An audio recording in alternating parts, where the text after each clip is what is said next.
From the NATO conference in Brussels to his UK visit, President Donald Trump spouted lie after lie overseas this past week. Trump kicked off a contentious NATO summit by berating Germany, falsely claiming that Germany is totally controlled by Russia because they will be getting from 60% to 70% of their energy from Russia in a new pipeline. Germany relies on Russia for between 50 to 75% of its natural gas, but the resource comprises only about 20% of Germany's total energy sources. The sources of the rest of the country's power are more diverse. After the summit concluded, Trump held an impromptu news conference during which he highly exaggerated the United States' contributions to NATO. The United States has been paying a tremendous amount, probably 90% of the cost of NATO, he erroneously said. Before he boarded his plane, he repeated his frustration, but this time said that the U.S. pays for 70%. Regardless of which percentage he cited, Trump's figures are way off. Though NATO has acknowledged that the U.S. pays more than its fair share, the U.S. contributes about 22% of NATO's common fund. Trump also rocked the boat at NATO by pushing for the countries to increase defense spending targets to 4% of each country's gross domestic product.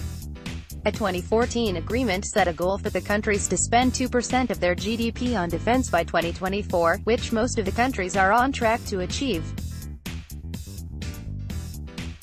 The United States, depending at the way you calculate it, is at 4.2%. Trump said. Once again, Trump inflated U.S. spending. The U.S.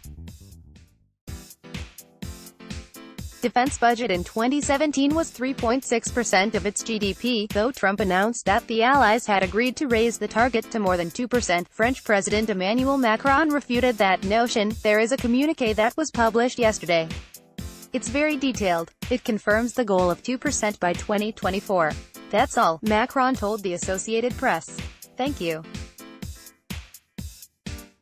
Trump, at Real Donald Trump, July 12, 2018. When asked about the protests that would greet him when he landed in London, Trump said that people in the UK like me a lot, and then went on to discuss protests in wake of his 2016 election victory.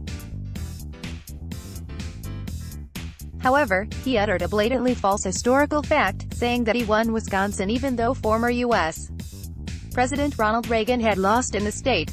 In fact, Reagan won in Wisconsin in both 1980 and 1984. It's unclear where Trump got his information, but this is the third time he's lied about Reagan's victories in Wisconsin.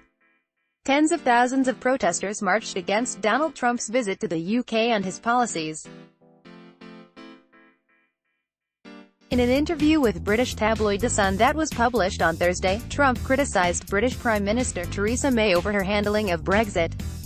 But the president did a complete 180 in a Friday joint press conference with May, calling his remarks in the on-the-record interview fake news. Trump suggested that a recording of the interview would prove that he did not make such remarks about May.